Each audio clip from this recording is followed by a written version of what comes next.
So how do you approach this contract? Do you say, hey, all right, you're the best slot? Just all right, we'll pay you as the best slot corner in the NFL. Here's 14, 13, 12, $13 million a year, right? Or does he want? Is it like, no, I'm a, I think there for needs to be. him, I think there needs to be a correction at the position. Honestly, like if you look, it's an important position. Every team plays 11 personnel now on offense, 3 wide receivers.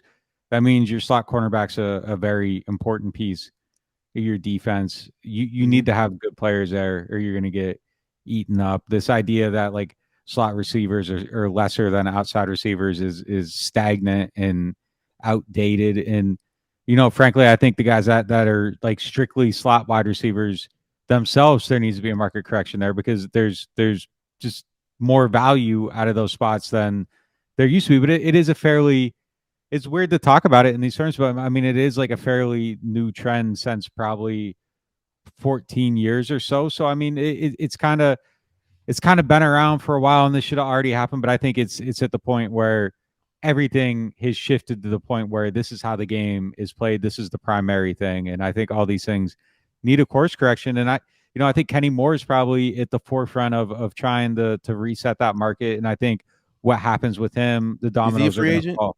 He was holding out their mini camp in that for a new contract. He's That's one to making watch. Yeah. $8 million a year, How which is much? nuts. I mean, $8 million a year, which is nuts Mm. for a guy that's a top player at that position. Like, yeah, granted, you can't. And I'm not speaking for CJ or Kenny Moore or anybody else, but like theoretically, if you are strictly a slot corner, yeah, maybe you can't go on the outside and cover Mike Evans, but not everybody that can cover Mike Evans can come inside and match up with the speedy, twitchy, quick to open the door type of wide receivers that play on the inside. So it's a specific skill set that you got to have. You got to be able to tackle really well. Not everybody that plays on the outside can tackle well. Not all those guys can be, somebody that's not just an asset in run defense, but just not a vulnerability. Like I don't know that you can put every corner there. So I think that these prices do need to go up. I don't think that $8 million for somebody that's a primary player on your defense is really fair. I think that's way too low. I think then you go down the list like Mike Hilton, another guy really good, Yeah. $6 million a year. Teron Johnson in Buffalo, $8 million per year. So I think these things they got to get fixed. I mean, those numbers got to get fixed, and Chauncey ain't signing for under 10. and But he shouldn't. He yeah, shouldn't. I mean, you should. it, You, I yeah, agree. I agree yeah, with you. yeah. Just regardless, like he's a player that's worth $10 million to have on your defense. Easy, Yeah. easy. So Yeah. I don't know where those numbers go. I don't know if they get the slot corners to Marshawn Lattimore level deal, but it it Mhm. it needs to go.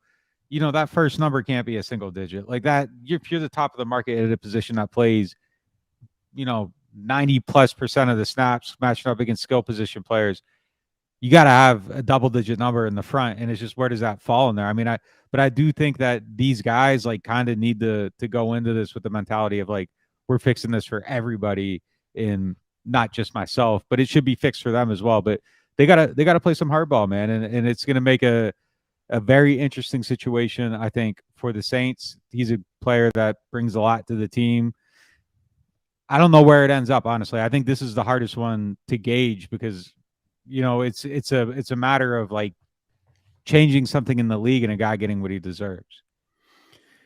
Yeah, this is by far the toughest contract to figure out, right? If you got a guy in the slot, then that slot safe, I mean that slot cornerback really like has no help in a lot of ways because a guy can be dealing with the safety we can dealing with a streaking wide receiver in the inside position on like a 2x2 set or whatever. So it long story short, like I think that Chauncey's more than just a slot corner, right? And that's how I view him. Like when you say slot corner, I think he's different from the Kenny Moores and the Mike Hiltons too.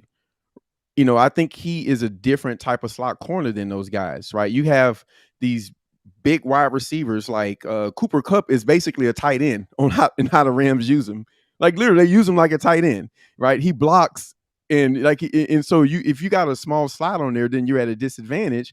Versus if you have someone like Chauncey, like like a slot cornerback has three jobs, right? It's to be able to tackle, play a two-way go, and blitz, and he basically does all three of them for this defense, and he does it at a relatively high level. So This contract is going to be the most interesting one to me. Is really confusing. I don't know how to put a value on him. I know it's more than the single Well, it's digit. impossible to put a value on him, yeah, because the whole Yeah, market's just not. It's messed up. inside, Yeah. and he plays a position that is he plays slot cornerback different than the other highest paid slot cornerbacks. Right? He plays slot cornerback kind of like, and I'm not like I said, I'm not saying they're the same players, but there's some similarities in how Ramsey is used on the Rams I think the versus difference is how. though is that you can drop. Well, Ramsey Ramsey's makes. a best player in the NFL defensive. I'm not saying they're the same. Yeah. I'm definitely not saying they're the same, but they're just deployed similar ways. And I just don't know what to do with the contract. It's just a big open question to me. Yeah. Yeah.